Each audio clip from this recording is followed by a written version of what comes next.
interrupt our program to bring you this important message.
Good evening, everybody. Welcome to another episode of Vikings Uncensored. We are here and we are live. Hope you all had a very happy Thanksgiving yesterday. Detroit Lions ended up losing. Green Bay did us a solid, so was good on that. I didn't see that coming. No, I didn't see that coming. After that first play when they hit Christian Watson for 53 yards, I kind of thought, hey, maybe we got something here today. But right, we'll talk about that a little bit later on here too. But good evening to everybody in the chat. Dave, Worthless Opinion, Robert, Doc, all you guys, welcome once again. We have reached another NFC North battle week as the Chicago Bears traveled to US Bank Stadium on Monday Night Football to take on our Vikings. Very critical game, opportunity to close the gap back up after last week.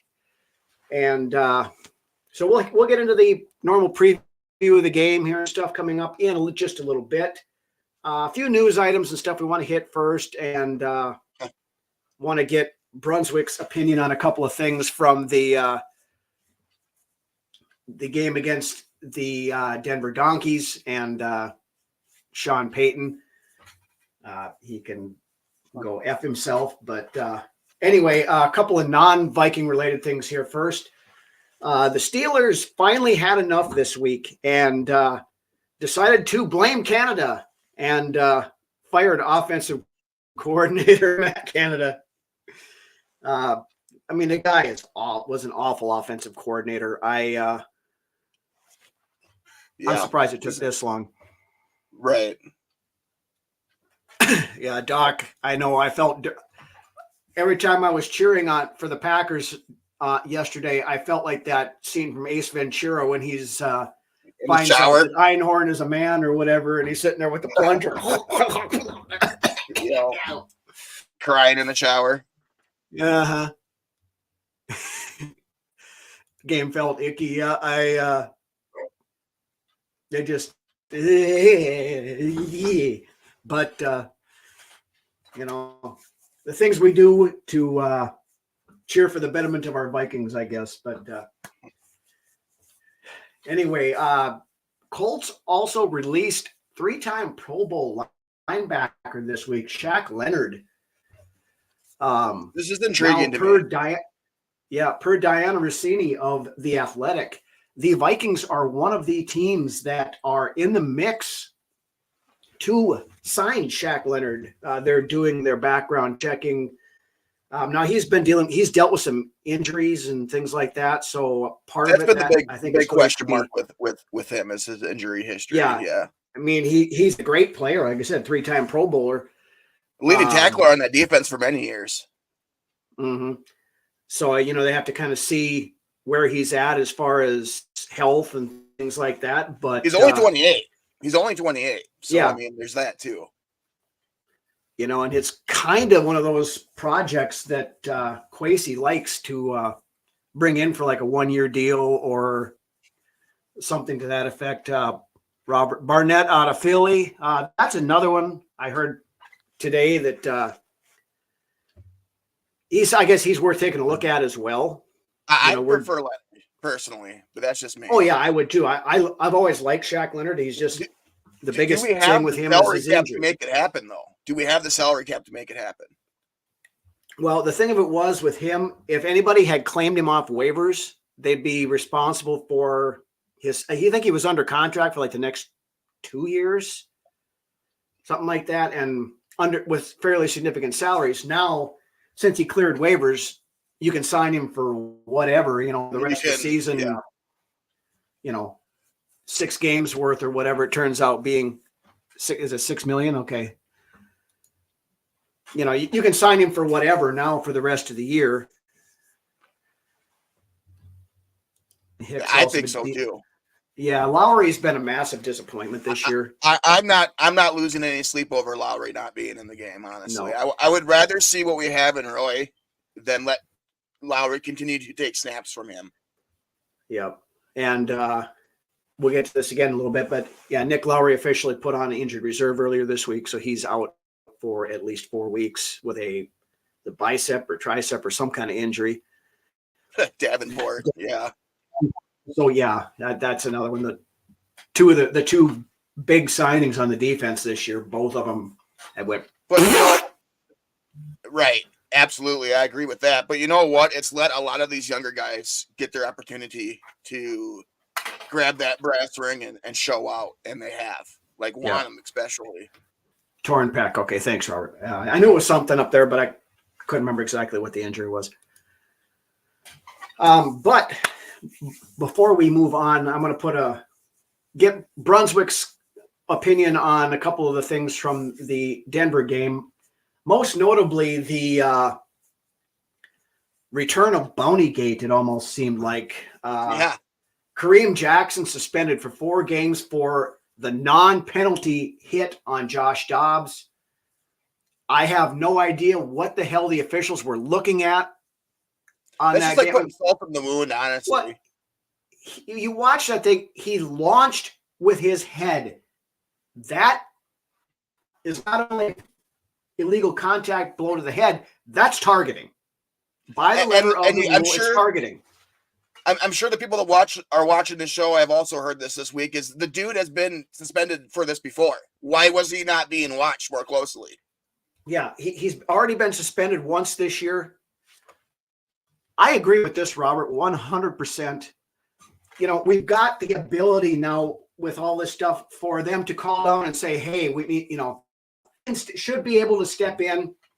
Honestly, very rarely does Minnesota get nice things like that ever. Like, oh wow, they can do that type of moment. It's more like, oh wow, they're doing that shit to us type of thing. More not less than not, Yeah, but I mean, the guy up in the booth should be able to buzz down and say, hey, we need to take another look at this because there's something questionable there, and they could go back, And there was another one. Good evening, Thaddeus. Good evening, Truman. Still in misbelief over that no call. Absolutely. Dave used to be called spearing. Yep. But there was another call, and I missed this during the actual part of the game, but somebody had posted the clip on the X-Files this week. And it was Alex Singleton, the linebacker, hit Alexander Madison in a lot of the same way. And Madison actually, his legs buckled in his head, and he body went limp for a second there. I would go ahead and just pop on what Robert just said, because we were just discussing that right before the show just went on. Yeah, leave it to Sean Payton. Exactly. He was a dirty coach back when he was in the New Orleans, Bountygate, everything else, and he never changed. He got a year off suspension, came back. His teams have always been dirty. He's always been a jackass. He's a smug son of a bitch is what he is. Like I said, I brought this up on Monday. I try not to say that I hate somebody, but I fucking hate Sean Payton. There is nobody in the NFL that I despise more than that man. Yeah, I agree.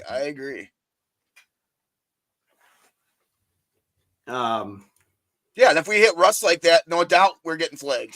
Oh, yeah. It was honestly, He should have been ejected for that hit. Oh, absolutely should. Like I said, it should have been targeting and suspended for the game.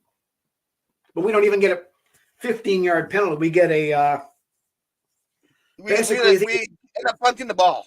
Is what we ended up doing there. No. That was the fumble. Yeah. Now, granted, the fumble was happening before the hit, but being it was still a live play, that would have nullified that fumble, 15-yard first down, whether we would have scored or not. It would have kept Denver from having that short field and kicking the field goal right off the way. Chances are, I believe we would have went and scored because that's a deflating type of play right there in itself. So, but I can't say that we would have because that's not what happened. But I have a feeling that we would have taken care of business. Yeah, but the way the defense played most of that game, I mean, there's a good chance even if 15 yards would have put it up near midfield, at the 45-yard line or whatever it would have been. So even if we end up punting, you've got them pinned back versus getting the ball at our 30-yard line. Dave, I saw this. I saw this one today too. He's up for the. He was the team's nomination for the Sportsmanship Award. I forget who it's named after off the top of my head. Somebody I'm sure out there remembers it, but Danielle Hunter has never been fined. Never had a personal foul hit. At least this season. I don't know if that's career or if that was just this year. That's career, dude. That's career. Is that career? That's career. Yeah. Skull, James. So, you can be a badass out on the field without. Exactly. Hunter's living proof of it. I mean, he's 12 sacks now. He's, I think, one behind the league lead. What's his name from Cleveland? I think is leading it now. Myles Garrett, I believe. Yeah, the Rooney, thanks, the dear. And with those 3 if he gets 3 more, that moves him past Jared Allen on the Vikings all-time sacks list, also into 6th place, I believe. And this dude takes his craft very seriously. And from some of the video I've seen on the sideline and the way he talks up his other edge rushers, the dude is very smart. Oh yeah, absolutely. We're absolutely lucky to have him on our team, and an extension is a must almost at this point. Yeah, I hope we can get something done. I mean, he's going to get paid this year, whether it comes from us or somebody else comes in and blows us away, and he goes somewhere else. I hope that's not the case. And just showing what he could do, going from the 4-3 to a 3-4, and then really taking flight in his second year in the 3-4 like he is this year. It says enough about him as a player. Like, if you want to teach your edge rushers how to play with great technique, you pop on the Danielle Hunter tape. Yeah, well, and part of the problem last year was in that Donishell defense. We had him dropping back in coverage and whatever else, whereas Flores has him rushing the passer because he's a pass rusher. He's not a coverage backer. And we called Sheldon Day up to the active roster this week too. Yep. And that's a good segue onto this, of course, with Dean Lowry going on to injured reserve. It is a new day for Sheldon Day as he gets called up. Preseason. Yep. Yeah. I mean, I know we talked about back then, we kind of thought that he may make the roster. Bubble player for sure at that point. Yeah. Yeah. But, he's got that versatility. He's a bigger dude, so he can play that nose. And he's been around the league. He's been in the league for a minute, so it's a good veteran presence as well, I believe. Mm-hmm. Good rotational guy. I expect to see Ja'Kalen Roy move out and play where Lowry was for most of it right now. Barnett, that's good knowledge there. I forgot. He's the guy Philly took with the pick we sent them for Sam Bradford. Interesting. That'd be. I think so far Roy's looked good in all 3 spots along that defensive line from what I've seen him play, which is good. Which is a good problem to have.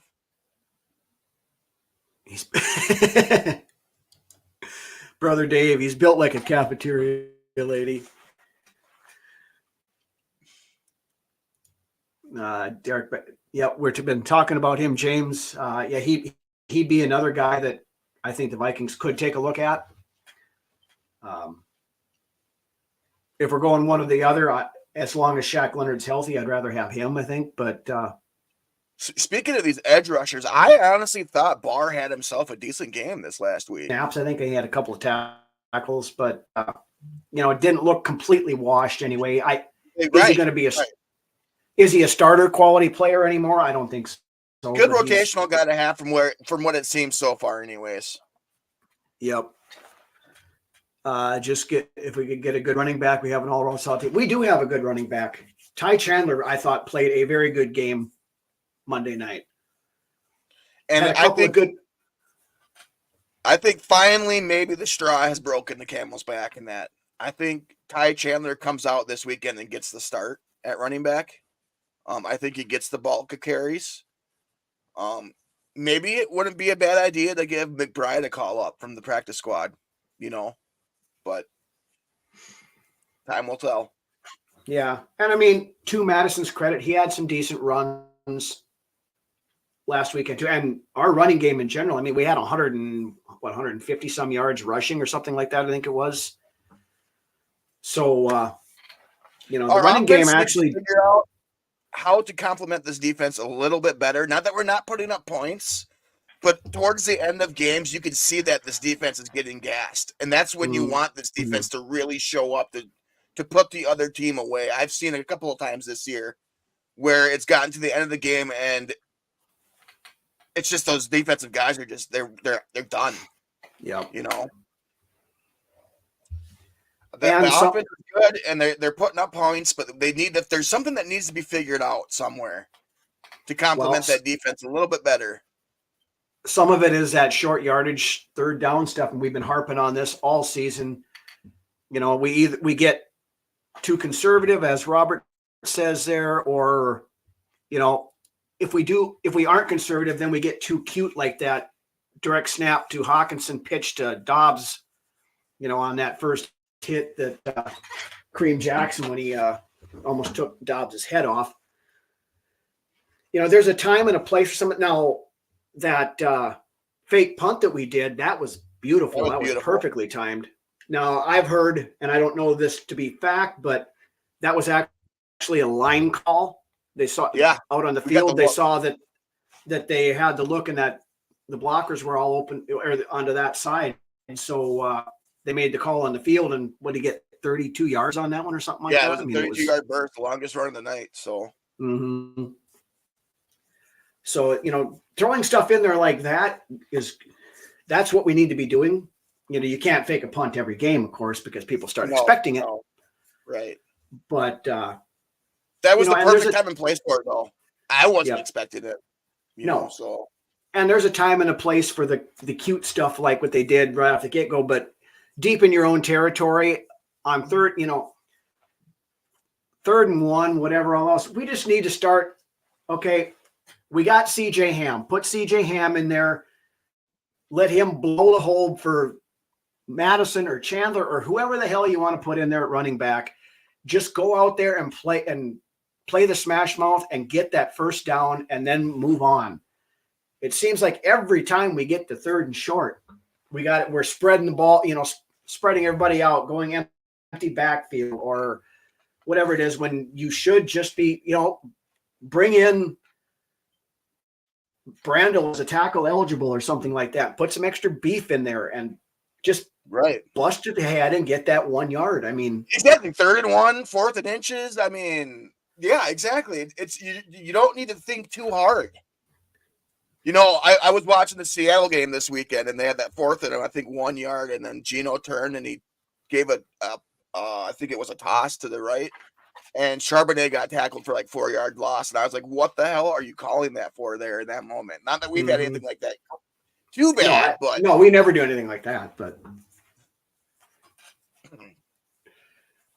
I was just flabbergasted at that. Seattle, and Seattle losing does us a little bit of a favor too, honestly. So that was nice to see. Yeah. We want San Francisco to win because that was, that dropped Seattle into a tie record-wise with us in the wild card race anyway. So I think they're at 6-5 now also.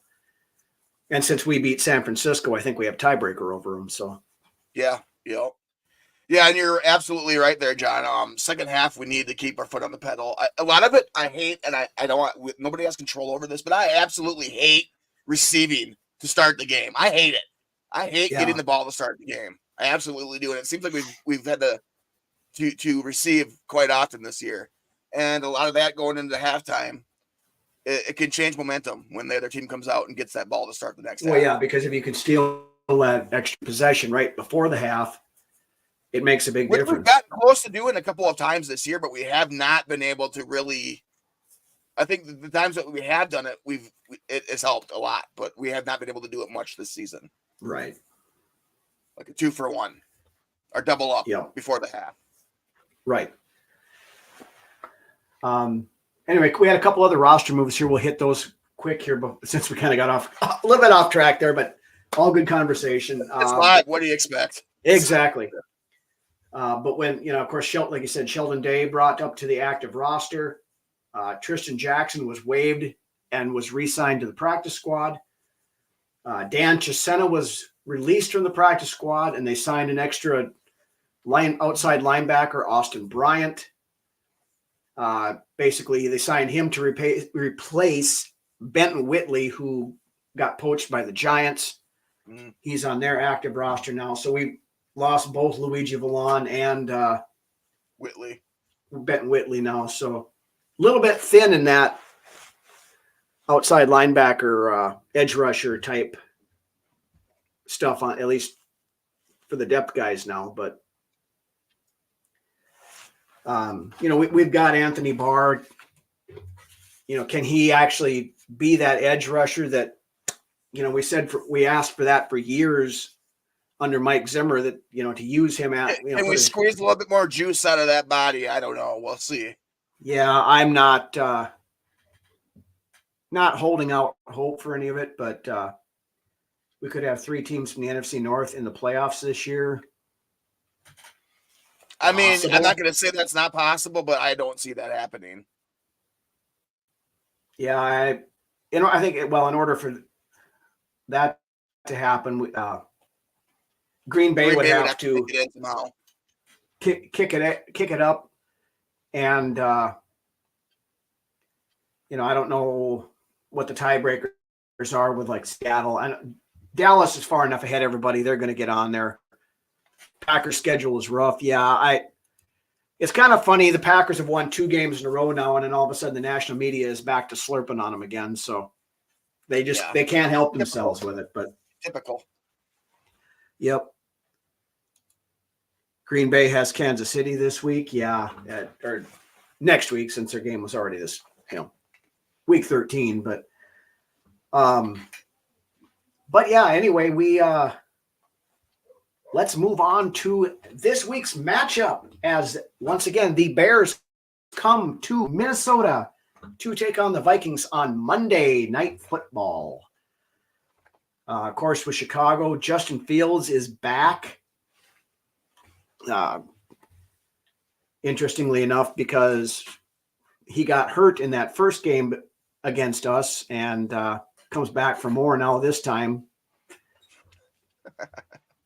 Send him crying home to his daddy again. Come on now. Mm-hmm. Green Bay's behind Seattle. The seeding. Seattle has a tough schedule coming up also. Yeah. They say Love is a great quarterback. They just don't know how to act over there without a Hall of Fame quarterback. Honestly, and Lance and I were talking about this earlier, I hope Green Bay, and I've said this before too, but I hope Green Bay does just well enough so that they don't decide they need to get another quarterback and they skip out on the at least the early round quarterbacks in this upcoming draft.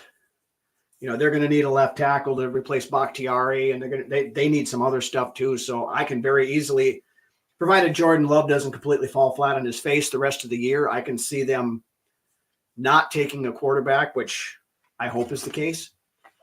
I don't want to see them getting one of these good, guys that are, this out of the stat class that could potentially turn around and be another elite level quarterback again. So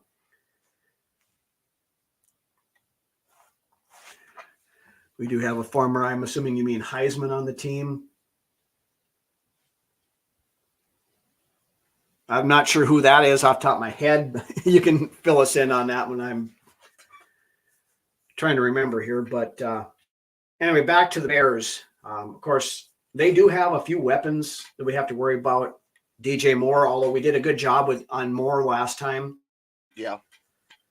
The one that Mooney seems to get us every time is what Vulgar is, or not, yeah, well, Mooney gets us sometimes too, but there's this the second year receiver that gets us pretty good. He got us last year and he got us earlier this year too. Oh, yeah. It's Vollmer or something like that. I think you're talking. Yeah. Yeah. Of course, and they got Deonta Foreman is their lead running back right now. He was the main guy there too when we played him a couple weeks back. I think Khalil Herbert's back though now, isn't he? He might be. I know he wasn't on the injury report this week, but I don't know if he's out or because on the depth chart right now, it shows Foreman as the lead back. So I don't know if Herbert is out or not. If somebody knows, they can put it in the chat and we'll hit it from there. But looking at the injury report, of course, Velus Jones Jr. Huh? Velus Jones. Oh, Velus Jones. Okay. For the Bears, linebacker Noah Sewell did not practice for yesterday or today. So there's a decent chance he does not play. Foreman was limited in practice both yesterday, today. I think they expect him to play, but they're just kind of being safe with him. On the Vikings side of things, Caleb Evans limited this week. You know, he did not play last week, but I think is trending towards possibly playing on Sunday. Hawkinson with his decent in his absence, but I mean, he got worked a couple times last week, including that touchdown that ended up winning the game. Where he took a bad angle. He could have knocked him out of bounds, and he'd have come down without it. Of course, the Metellus makes that interception. That ices it right there too. Or like Thadir says, if Pace recovered that fumble, would have sealed it. It was so close. I mean, he didn't see the ball right away. You could tell, and he's like, oh crap, and he going after it and then by the time he got it, it had rolled over the edge of the line. But I gotta give it, to Denver. Hats off to them for coming and believing in themselves enough to go out and get that victory. So I mean, as much as I hate Sean Payton, I have to give it to Denver. But we're on Chicago, so we'll continue on with that. Yeah, but again, Vikings injuries. Evans was limited. Hawkinson with his ribs and his various ailments limited, but expected to play. Justin Jefferson once again limited. We'll talk about him here in just a second. And Brian Asamoah, Jaron Hall, and Nick Mullins all practiced in full. So Hall probably is ready to go this week. I would say he'd be quarterback too, just for the simple fact that he plays. Hey, good evening, Rap. Hall and Dobbs play more of the same style of play versus where Mullins is more back to the pocket, Kirk type player. Yeah. Yep. James, bring it on. We said we were going to blame Brunswick if we lost this game last week. So I just had that feeling, and my feeling ended up being correct. Not that we got our asses stomped, but I was concerned, and my concerns were justified. What was I going to say now? I don't know. I'll remember eventually. Right. Oh, yeah, I remember now. Hawkinson kind of disappeared last week in the game. But somewhere. Josh Oliver stepped up though. He had a pretty good game. That was the great play by Dobbs on his part, and then to find Oliver in the end zone there. That was, those are the non-script plays you're not going to get out of Cousins. Not talking shit about Cousins, that's not what we're doing. but that's definitely a play that you're not going to get out of Kirk Cousins 95% of the time. Right. It's that hero ball stuff that Patrick Mahomes is so good at. Shook that defender off was awesome. Yeah, he's like, get the hell off me. Right, his shoulder shook him, and then he's done. Mm-hmm. Yeah, it's plays like that you just aren't going to see out of Kirk Cousins. Right. But I'm glad to have Josh Dobbs, and a lot of people took it on themselves to really lay it on the Dobbs after he got his first loss. But in all honesty, I loved what I seen on a Dobbs for the first 3 quarters outside of that illegal hit, and he coughed it up. Josh does have a propensity to cough the ball up, and that's says it in his 12 fumbles on the year, which he needs to get under control. But he was surgical for most of the game as far as throwing the ball. He got away with a couple of them, but if he gets away with it, then don't worry about it, Yeah. But for the most part, he was on target for the most part on Sunday night. Yeah, Dave, we have brought that up many times that we, you can't say something complimentary about another quarterback without some people taking it as a rip on Kirk, which it is not. No, when a big guy makes an athletic play and scores in college, I've never heard that one before. I hadn't either. Learned something new tonight, so thank you with it here. But one thing I did notice with the play calling again was a little suspect last week. They didn't use Dobbs with his feet as much in the second half as they have. There was one play that they called, and if it was a run option, and then I think we all know the play that we're talking about because Collinsworth even mentioned it on television. And if he would have pulled the ball down and ran it, he would have ran in for a touchdown easily with nobody else around. And that's some of the stuff that we need to be doing more of is that run option with Josh Dobbs, because I believe that could be deadly. Oh, yeah. I mean, it's worked well when we've done it the last couple of weeks. So, the whole defense followed Chandler to the left, and Dobbs, had he pulled it back and ran, he would have had nothing but daylight on the right side of the field there. Yeah. And that's just some of the stuff in the heat of the moment that we have to, I think O'Connell a lot of times is better at play calling when he doesn't have the extra time to sit and think about stuff too. When the back is against the wall. Yeah. He tends to get inside his own head a little bit again, trying to overthink things, try to be too cute kind of stuff. And I think we've seen that multiple times, like that the first game or two with Dobbs, where he has to basically, telling him through the headset up until the 15-second mark, okay, you got to do this, do this, do this, do this. He doesn't have that time to sit there and, run things through his head quite so much. And a lot of us forget that this is only O'Connell's second year, controlling everything as far as a head coach goes. Yeah. And calling in the plays. I mean, he's still getting better as well. He's doing a damn good job at the same time. Right. But anyway, we'll finish up here with the Justin Jefferson stuff, and then we'll move on to our tail of the tapes and stuff here.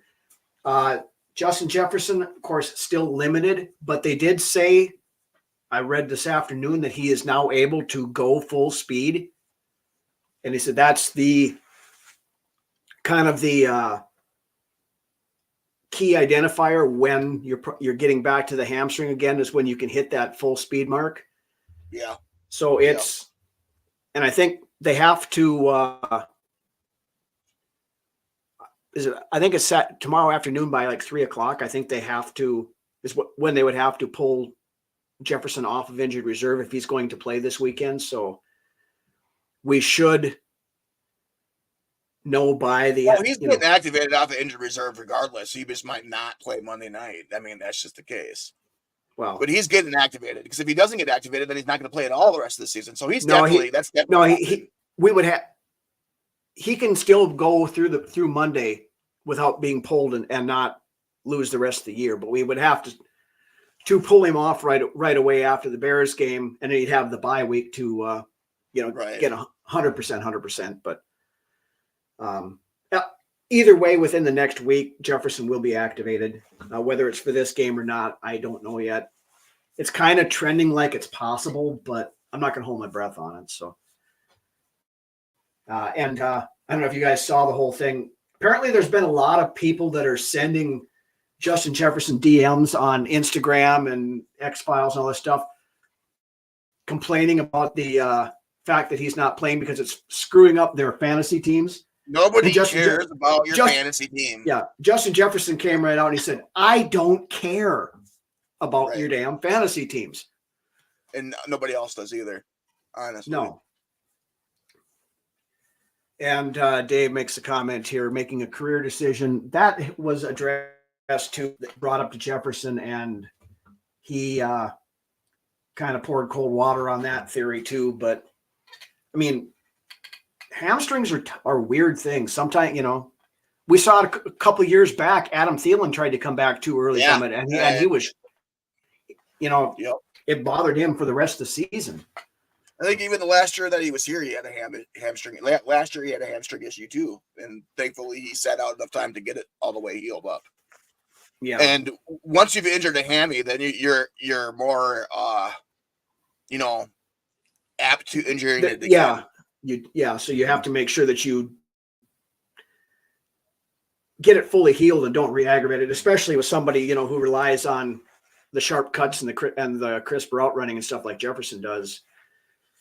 And we're winning without him, so just want a healthy JJ for the playoffs. Absolutely, I think JJ has the ability to pull a Fitzgerald in the playoffs. And if you all know what I'm talking about, like how Fitzgerald basically carried that Arizona team to the Super Bowl, I think JJ has that capability in him to do that for us. Not that he even has to, because we're getting it done without him. But adding him back to this team adds a whole nother element to that passing game. Oh, absolutely, it does. But anyway, let's go on to our tale of the tapes for this week here. Starting off with the offense, as we normally do. Scoring offense. Vikings are sitting 9th right now.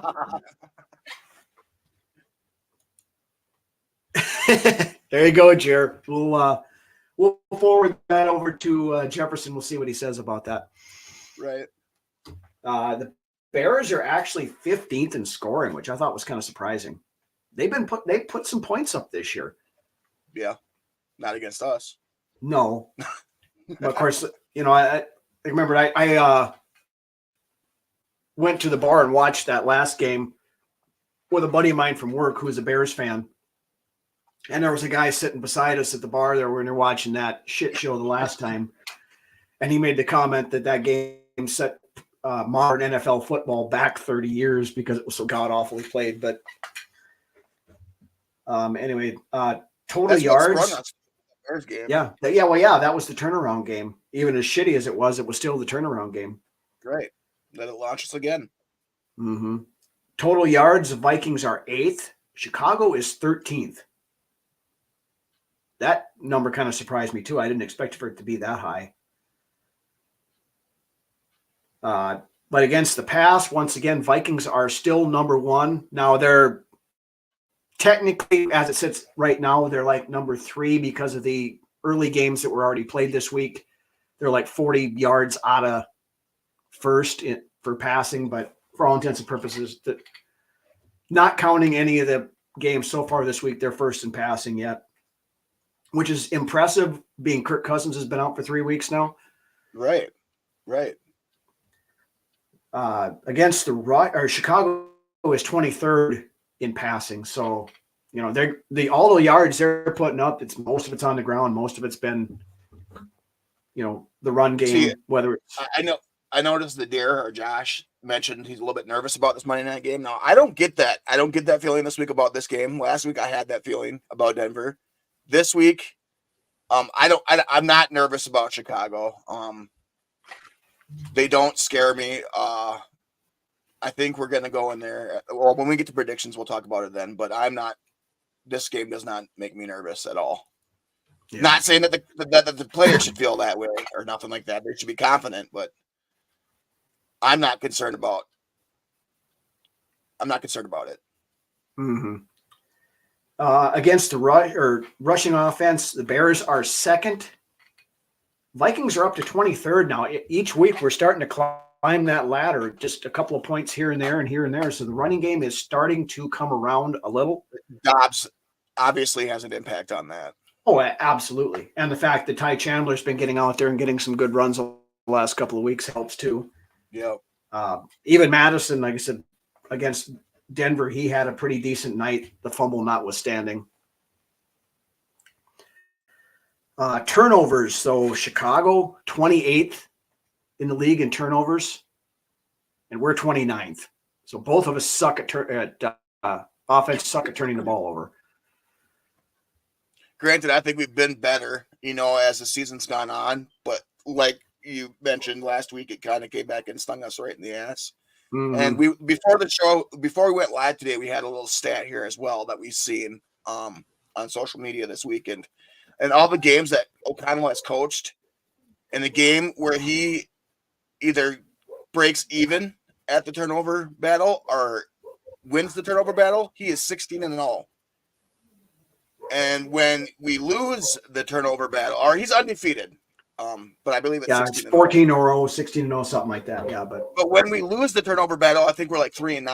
Mm-hmm. So I mean, that's just telling in and of itself. We need to figure out how to hold on to the damn ball on offense. Yeah. Well, I mean, that's the story as old as the NFL itself. You can't win games turning the ball over. Hey, good evening, Ken.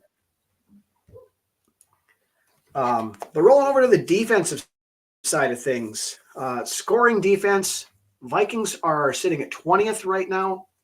Chicago is 31st in the league in scoring, so they may put up points, but they give up a lot of points too. So, right.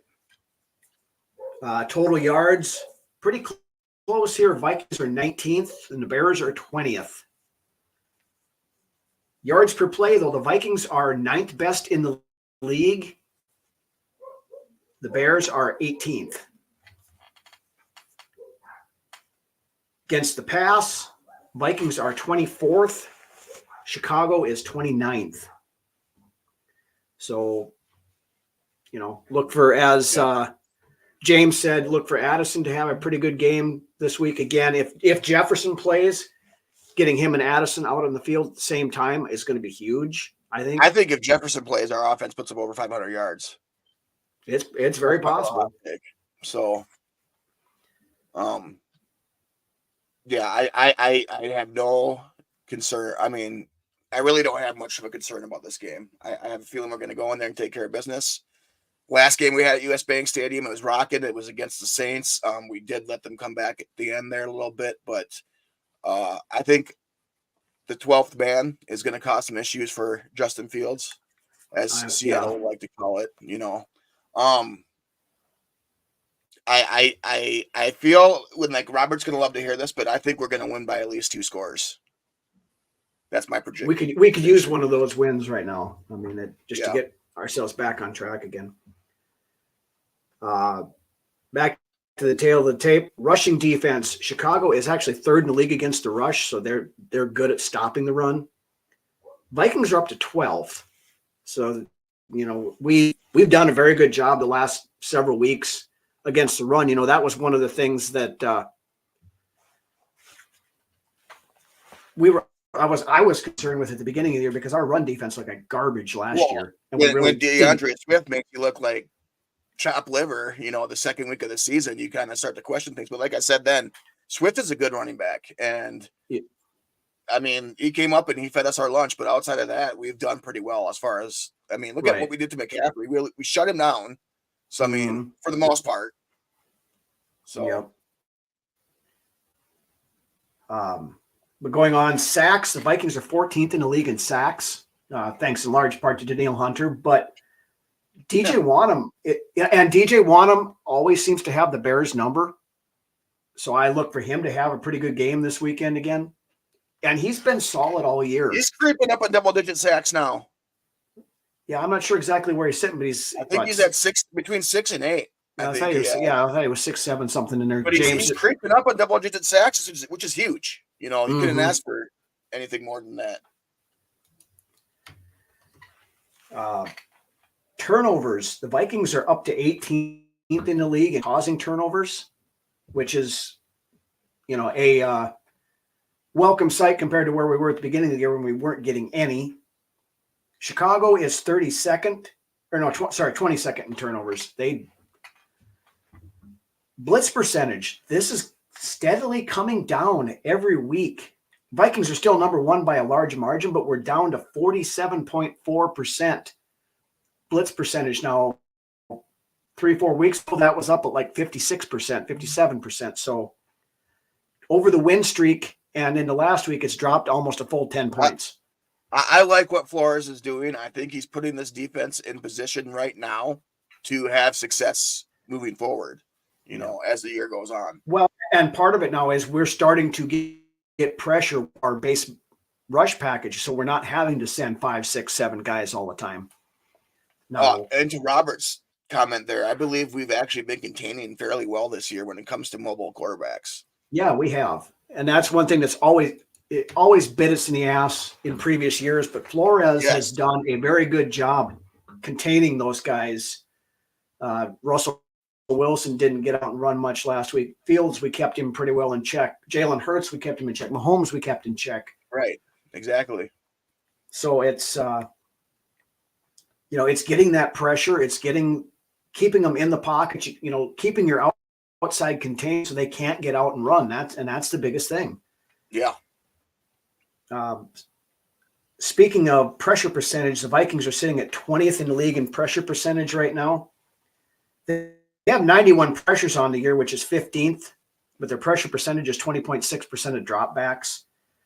Chicago, they are 32nd at 16.9% and 22nd in the league overall in pressures with 74. So the Bears defense has their moments, I guess you could say, but they do turn around and they give up a ton of points. They give up a ton of yards. I don't know that the run game is going to be as effective this week as maybe it has been the last week or two, but I look for the pass game to open up a lot more. And I do. I absolutely agree with that. If we use Dobbs more in that run pass option type thing, I think that could open up the run game a little bit more too. You get the fear of him taking off and running, start bringing the wide receivers downfield, and then he can take, if they're following down there, they can take off. It just, and that's still developing, that quarterback or wide receiver rapport, that's still building between Dobbs and these guys. So, I mean, when he knows to let it loose, when you can feel more confident just letting it rip, you're going to see it. I thought last week, he did a great job, throwing from the pocket, throwing from outside the pocket. Did we ultimately win the game? No, but I don't think even if Kirk was in there, I'm not sure that we would have won that game. So, well, we were the better team last week. We should have won that game. True. We shot ourselves in the foot. Did we have some shit go against us? Yes, but we shot ourselves in the foot, and that is why we lost that game. The turnovers. And I'm not even talking about the first one with Dobbs because that shouldn't have happened. But the Madison fumble, and Lance and I were messaging back and forth during that game. When Madison fumbled, I told him straight out, I said, that just killed every bit of momentum that we had. Took all the air out of the sails, man, for real. Yeah. And if Madison does not fumble that ball there, we win the game regardless. Yeah. And that was, the turnovers are key, and we got to quit turning the damn ball over. Yeah. But with that, let's move on to our predictions segment. Of course, we typically look at the entire NFC North when we do our predictions. Now, half of the NFC North played yesterday on Turkey Day. And as we discussed at the beginning of the show, as dirty as it felt and as sick as it made most of us, Green Bay did us a solid, knocked off the Lions. So if we take care of business against the Bears, it's back to a 2-game differential and us controlling our own destiny. Because if we still have Detroit twice, we beat Detroit twice, take care of business, we can still win the North. Now, if we lose this weekend and it falls back to 3 games, then I think you can pretty much write the North off. That'd be great. Vikings 52, Dick 4. Of course, Dick getting 4 would mean that they got 2 safeties against us, which I don't want to see that. About, but... Also, if you guys got anything you want to say during this prediction segment, get it out there, and we'll cover it. So, yeah. So anyway, of course, we've got Bears versus Vikings. The only other game left in the NFC North this week. The floor is yours, Mr. Brunswick. I look for Dobbs to have a bounce back week this week. Ground control Major Dobbs. I look for him to pick it back up again this week. I look for him to have a good game passing and running. Be a lot of headlines again this week about Dobbs and what he's doing with his offense. Our defense is going to give Justin Fields all he can handle, I believe, from the first snap to the last snap of the game.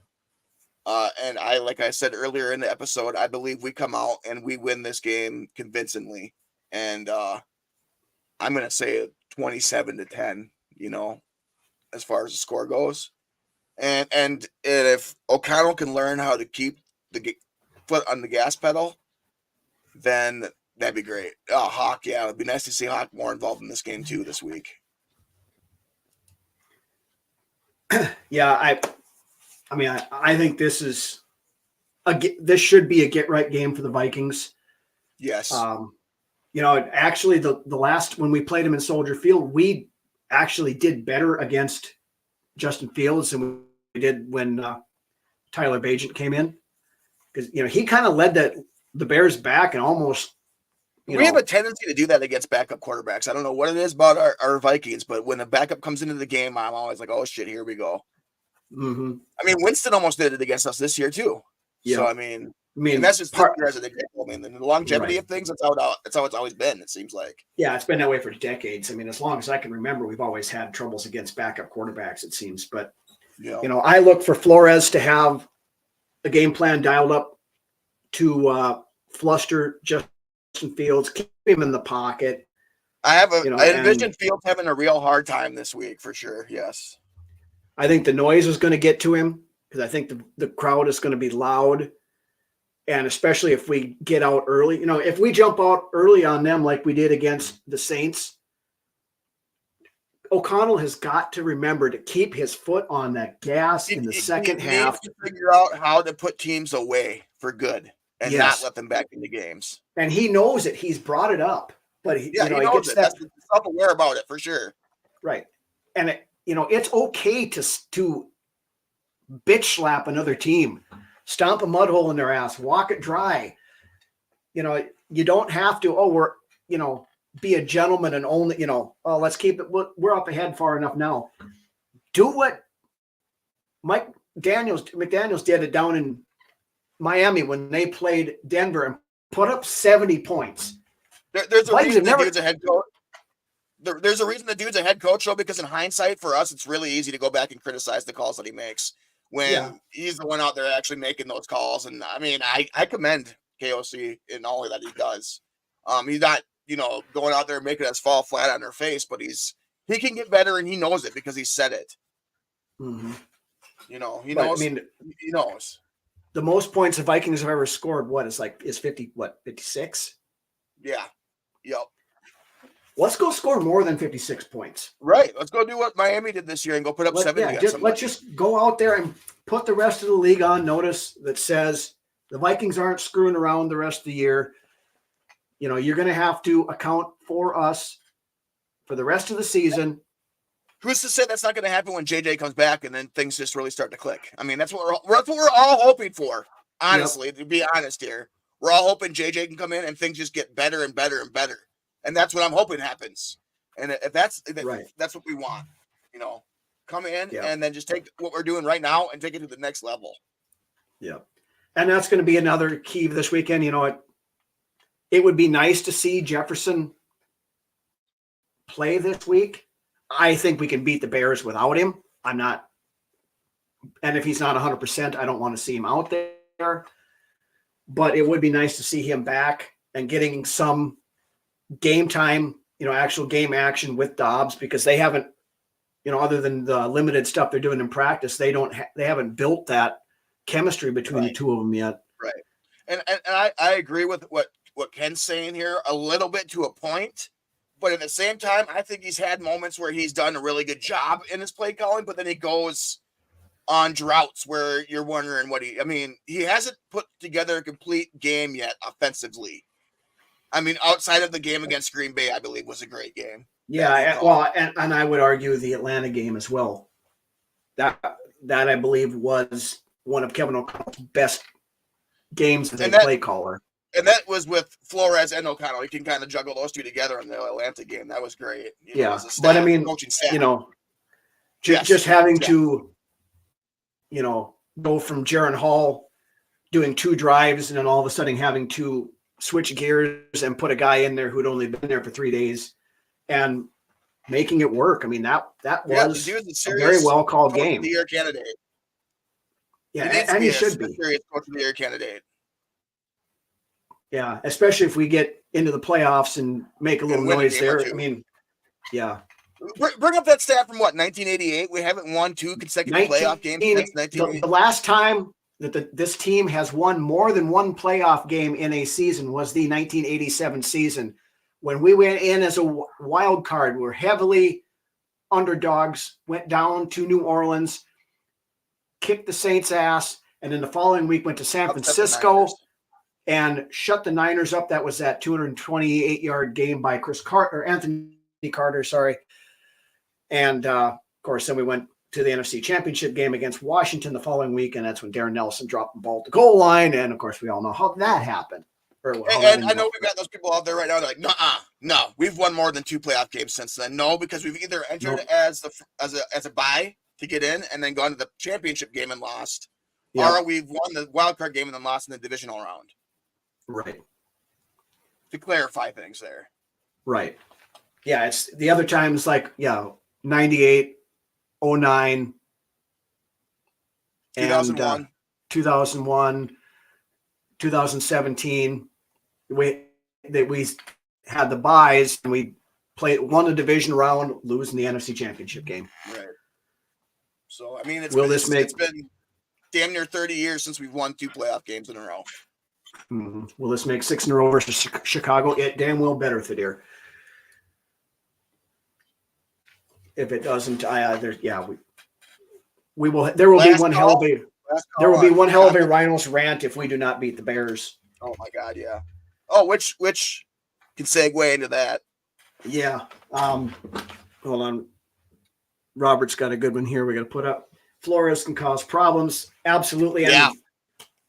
That's the biggest difference between this year and last year is the defense. Flores has done a masterful job, and we don't have a lot of that goes to being able to hold teams to field goals off of our costly offensive turnovers. Mm-hmm. That's what it is. And people are like, well, these teams are putting up 20 points. Well, not lately, but teams have been putting up, 17 to 24 points on you in every single week. But that's because they're kicking that many fucking field goals.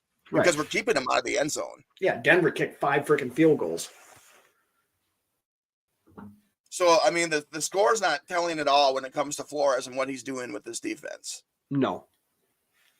And that's where it comes back to the offense needed to complement that defense a little bit better, because the defense shouldn't have to shut down fucking 12 offensive drives a game. Right. But yeah, to put a bow on the predictions part of it, I'm predicting a Vikings win, of course. I think it should be at least a 2-score win. I'm hoping it's more than that. But I think, that'd be great. Yeah. Being at home, I think it's going to make a big difference. Soldier Field, weird shit always happens every time we go there. So I think the Vikings get it done. I think we win convincingly, and we move on to 7-5 and into the bye week, where we can hopefully get some guys healthy and ready to go for this stretch run. We're going to need all hands on deck that we have left for this final stretch. So 40-3, Josh. 40-3. I like. Wow, that would be fantastic. Josh, I like you. I like the way you think. I don't know that it's going to be that, but hey, I'd be happy as hell if it was. Doc 24-10. Sixes. Holy shit. 2 pick sixes. That I could possibly see happen. Justin Cam Fields Bynum does have a and, tendency to do that once in a while. Blackman. So. Cam Bynum and Blackman getting their pick sixes this week. I think this week the bye week has come at the best time. In a lot of seasons, I think our bye week couldn't come at a better time, honestly. Mm-hmm. Yep. Especially entering on a blowout, that'd be fantastic. Yeah, that would be good medicine for this team for sure. No quarterback controversies where you're questioning what's going on with your quarterback. I want to see Dobbs coming out on the other end with colors flying, Mm-hmm. And kind of wondering what they got for the next one. Yep. But with that, we've been going on here about an hour, so I think we're gonna call her a night and move on. Of course, hey, good evening, Chuck. Being Monday Night Football is this coming week, just a programming change reminder. Ryno's Rants will happen Tuesday night at 7 this week instead of Monday night due to the Monday Night Football game. Brunswick's Best, normal time on Wednesday. And, of course, regular studio show on Friday next week. As we go into the bye week, we'll kind of take a look back at things and do a little bit of a wrap-up of the season to this point and any other news and Justin Jefferson stuff, things like that. But want to thank everybody for watching, all you guys in the chat. Thank you for joining. If you haven't done so, make sure you hit that like button on your way out the door. It helps us out a ton with the metrics. Like the Facebook page, subscribe to the YouTube channel. We do this stuff for you guys. We love doing it. We love interacting with you guys in the live chat every week. It's a lot of fun being able to talk football with like-minded people. It's I enjoy the hell out of it. I know Lance does as well. But again, thank you, everybody. Shout out to the Filipino fan club over there. I don't know if any of them are watching tonight, but they watch quite a bit. Noe, Jen B, all you guys over there, thank you again. And with that, why don't you take us home, Lance? I seen a comment there by the deer that I really liked, and that's the comment about how we used to use Moss just as a decoy against defenses. And I think when JJ returns, you might be seeing something like that as well. Getting the coverage to roll over to JJ and then hitting, Addison down the fucking sideline on a deep route. I'm looking forward to JJ coming back, as I'm sure a lot of you impatient fans are as well. I think with the return of JJ whether it be this week or the next week after the bye, it's going to add that little bit of juice that this offense could use going into the end stretch of the season and into the playoffs. And man, I think the best is still ahead for this team. And I love the way this season has played out so far. And I believe this squad is just getting stronger as the year goes. I know that we dropped our last one, but it's not over. And this team has a lot of fight left. And we're about to find out. And with that being said, we'll see y'all next week for the studio show. Bree, Millie, if you're out there watching, Dad loves and misses you. Skol. Have a good weekend, everybody.